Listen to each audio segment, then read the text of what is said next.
Good morning to all. This is Manoj Kumar Singh, your science teacher. So, my dear students, today we are starting our new chapter in science, chapter number 10, Reaching the Age of Adolescence.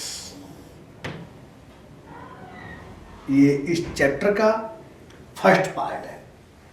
हम इस chapter में basically बात करेंगे आपसे introduction, जो basically किसी भी chapter के स्टार्ट करने में किया जाता है, topic of the lesson, notes और लास्ट में कुछ एक्स्ट्रा क्वेश्चन हो सकते हैं आपके लिए. तो मेरे प्यारे स्टूडेंट्स, चलिए देखते हैं आगे क्या है आपके लिए यहाँ पर. तो मेरे प्यारे बच्चों, टॉपिक ऑफ द लेसन में हम आपसे बात करने जा रहे हैं. सबसे पहले इंट्रोडक्शन जो रहेगा आपका, उसके बाद चेंजेज एट पुबर्टी. अब देखिए बेटा, एडोलसेंस और पुबर्टी ये दो टर्म है. इसमें क्या होता है, पुबर्टी, एडोलसेंस क्या होता है, वो एज जिसमें बच्चा जो आपका स्टूडेंट होता है या कोई भी एक मतलब आपका एडोलसेंट होता है या कोई भी एक बॉयज या गर्ल्स होता है जो पर्टिकुलर एज को प्राप्त करता है, उसके बाद उसमें डेवलपमेंट होना शुरू होता है. उसकी बॉडी के अंदर बहुत सारे चेंज आते हैं. अब पुबर्टी क्या होता है, एक वो स्टेज जिसमें बच्चे के अंदर केमिकल सिक्रेशन होता है, उसके अंदर सेक्स हार्मोन्स रिलीज होने लगते हैं, उस स्टेज को बोलते हैं पुबर्टी.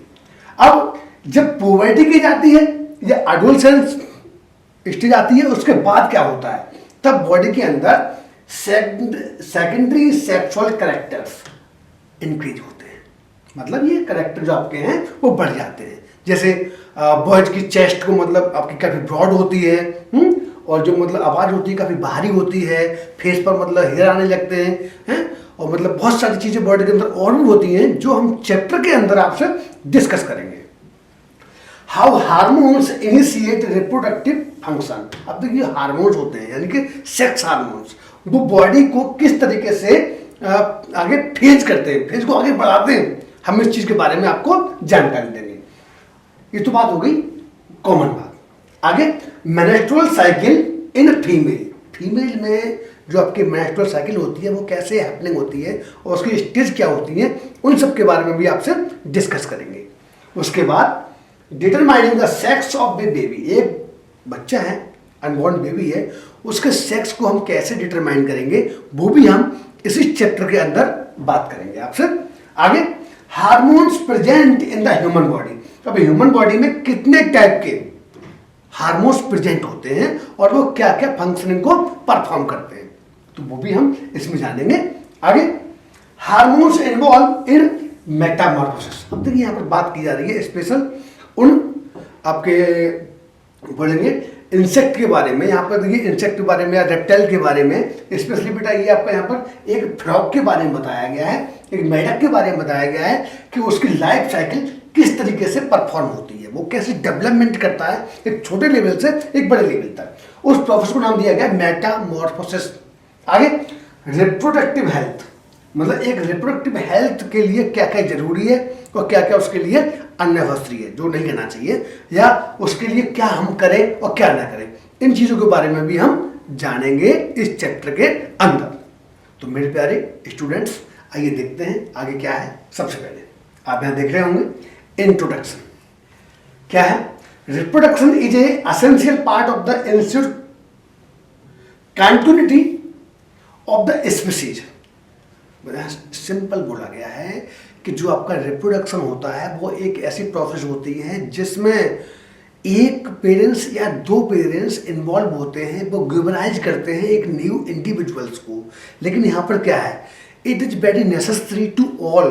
कैसे बेटा, यहाँ बताया गया है आपको कि reproduction is necessary to all because of each and every organism in this current world they want to continue to their species. वो अपनी स्पीसीज को इस वर्ल्ड में बनाए रखना चाहते हैं, इसलिए वो क्या करते हैं, रिप्रोडक्शन करते हैं, और ये नेचुरल प्रोसेस है. आगे यहाँ क्या बोला गया, human being are capable of reproducing their offspring only after they reach a certain age. अब देखिए यहाँ बोला गया ह्यूमन बीइंग के बारे में बोला गया है बेसिकली ये चीज सबके बारे में लागू होती है, चाहे वो प्लांट हो, चाहे वो एनिमल्स हो, चाहे वो माइक्रोब्स हो, कि जब भी कोई भी मतलब आपका मान लीजिए कोई प्लांट है, जब आपका कोई सीड को जर्मिनेट करते हैं, उसके बाद वो मतलब आपका जर्मिनेट होता है, प्लीम्यूल रेडिकल, उसके बाद वो स्टेम बनता है, तो तुरंत ही फर्टिलाइजर फंड को या मतलब आपका जाइगोट फॉर्म आपका ये नहीं बनाता है, वो टाइम लेता है उसका, और उसका ये मतलब पर्टिकुलर एज होती है, वो उसी एज में क्या करेगा, फर्टिलाइजर फंड करेगा, पॉलिनेशन फंड करेगा। इसी तरीके से ह्यूमन बीइंग के अंदर भी यहाँ पर एक पर्टिकुलर एज होती है, उसी एज में वो उसके लायक होता है, कह रहे हैं capable of reproducing there offspring only after they reach a certain age. एक सर्टेन एज के बाद भी वो उसमें एंटर कर पाते हैं। ठीक है, आगे देखते हैं क्या है। At the age of 10 to 11 year a child enters the reproductive phase, after which they become capable to reproduce their offspring। अब देखिए यहाँ बोला गया है, मतलब यहाँ पर एक 10 और 11 ईयर की एक एज को स्टैंडर्ड माना गया है। ठीक है, वहाँ बोल रहे हैं कि एक एज ऐसी एज होती है जिसको पार करते ही जो आपका चाइल्ड होता है वो रिप्रोड्यूसिंग फेज में एंटर करता है, और तब तक वो कैपेबल होता है कि वो एक नए ऑफस्प्रिंग को प्रोड्यूस करे। गर्ल्स के लिए 10 to 11 है और बॉयज के लिए 13 to 18 माना गया है। ठीक है, आगे at this age their body undergoes several changes. अब देखिए ये आपकी एज यहाँ बताई गई है, इस एज में क्या हो रहा है, यहाँ पर बॉडी के अंदर बहुत सारे चेंज आते हैं। हम आपसे बात कर रहे थे टॉपिक ऑफ द लेसन में किसके बारे में, चेंजेज एट पुबर्टी।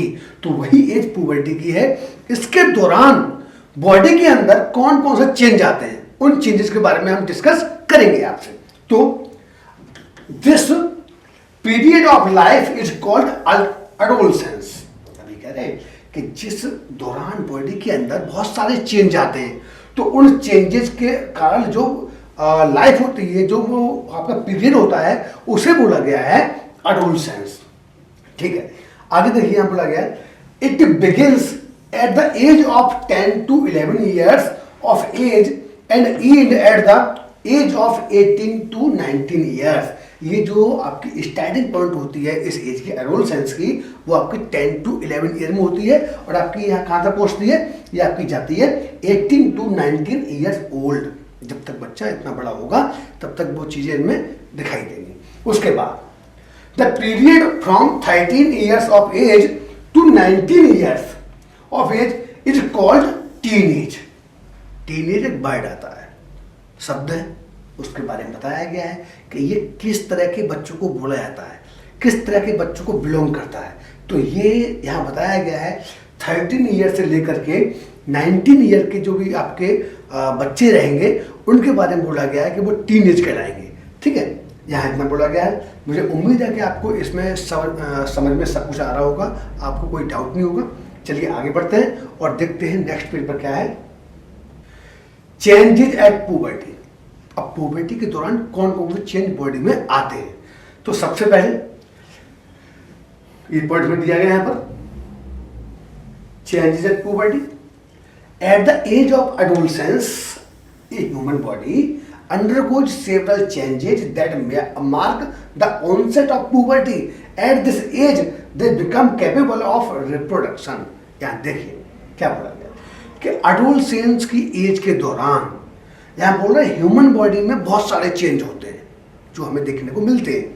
ठीक है, यहाँ पर क्या होता है, ऑनसेट ऑफ पुबर्टी, पुबर्टी के एक फिक्स टाइम के बाद उसके बाद क्या होता है, एक जो आपकी बॉडी होती है, जो ह्यूमन बीइंग या कोई भी आपका अदर ऑर्गेनिज्म है, उसकी जो बॉडी होती है वो कैपेबल होती है रिप्रोडक्शन के लिए।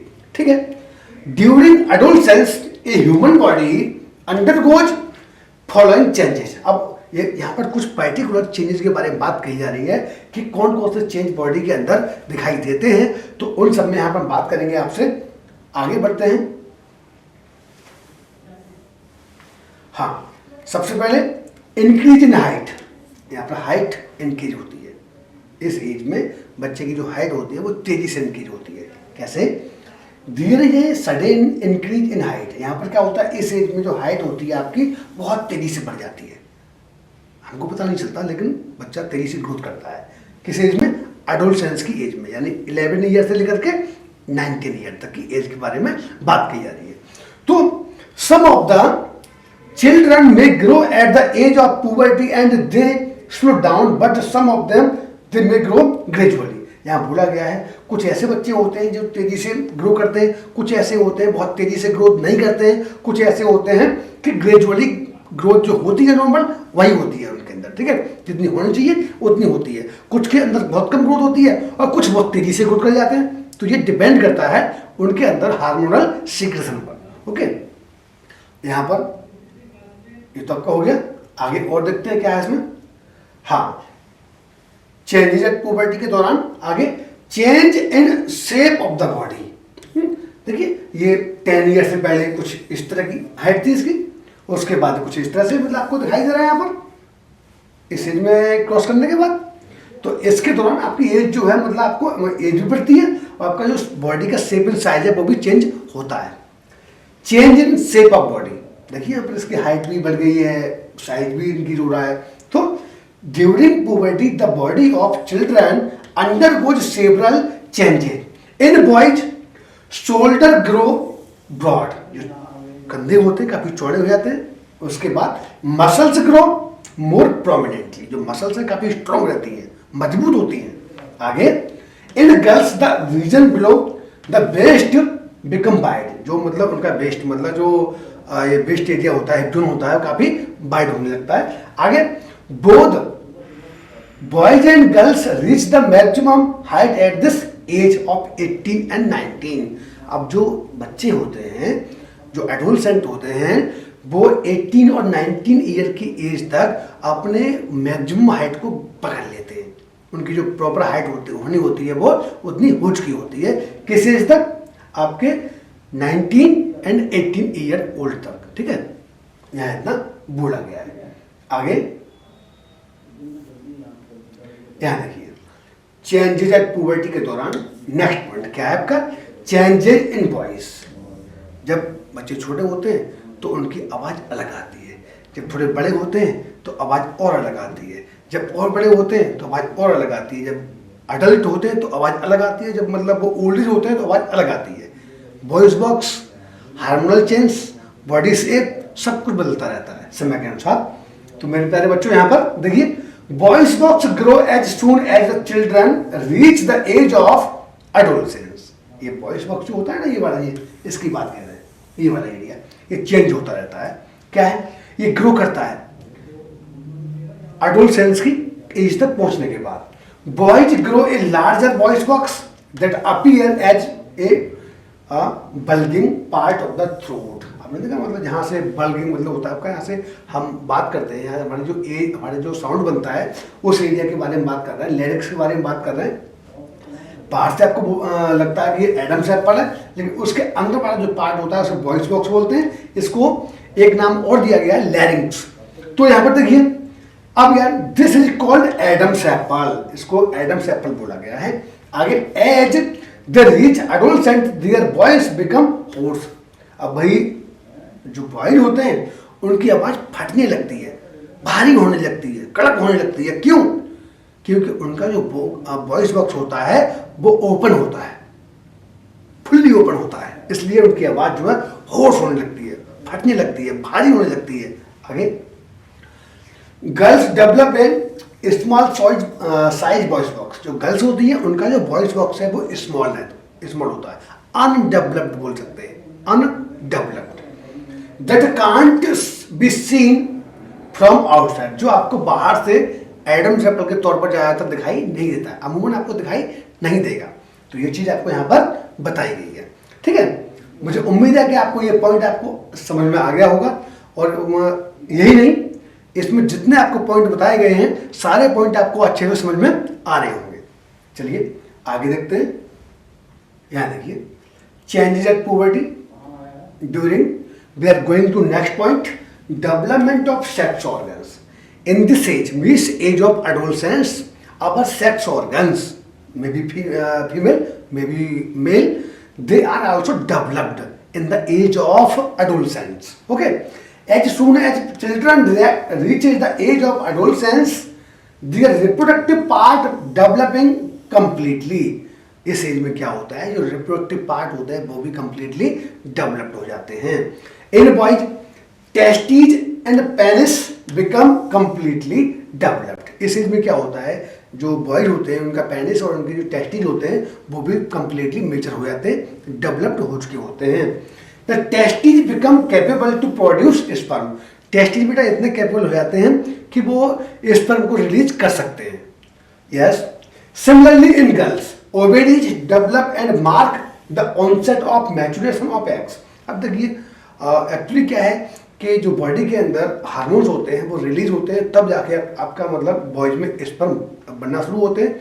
लेकिन बॉयज में, जो गर्ल्स में क्या होता है, आपके जो एग्स होते हैं उनके जन्म के साथ आते हैं, लेकिन वो मेजर कब होते हैं, at the age of adolescence. जब वो एडोलसेंस की एज में आती हैं तब उनकी बॉडी से एग रिलीज होना शुरू होते हैं. ठीक है. Increase activity of sweat and sebaceous gland. अब देखिए इनकी बॉडी से क्या होता है, हमारी जो एडोलसेंट्स होते हैं, चाहे बॉयज हो चाहे मतलब आपके गर्ल्स हो, उन सब की बॉडी से स्वेट ग्लैंड मतलब आपका जो पसीना होता है वो भी निकलता है, और बॉडी में जगह जगह आपने देखा होगा पिंपल्स भी निकलते हैं. तो बेटा ये आपका एक तरीके से क्या होता है, ग्लैंड से निकलने वाला वेस्ट होता है जो बॉडी से बाहर निकलता है. बेटा ये आपका इसी एज में होता है, यानी एडोलसेंस की एज में आपको दिखाई देगा. आगे तो मेरे प्यारे बच्चों, आज आपको पढ़ाया गया topic reaching the age of adolescence. ये बेसिकली इस चैप्टर का फर्स्ट पार्ट था. इसमें आपने देखा changes as puberty. In next part we will discuss with you some main topics of the chapters. So thank you for today. Thank you all.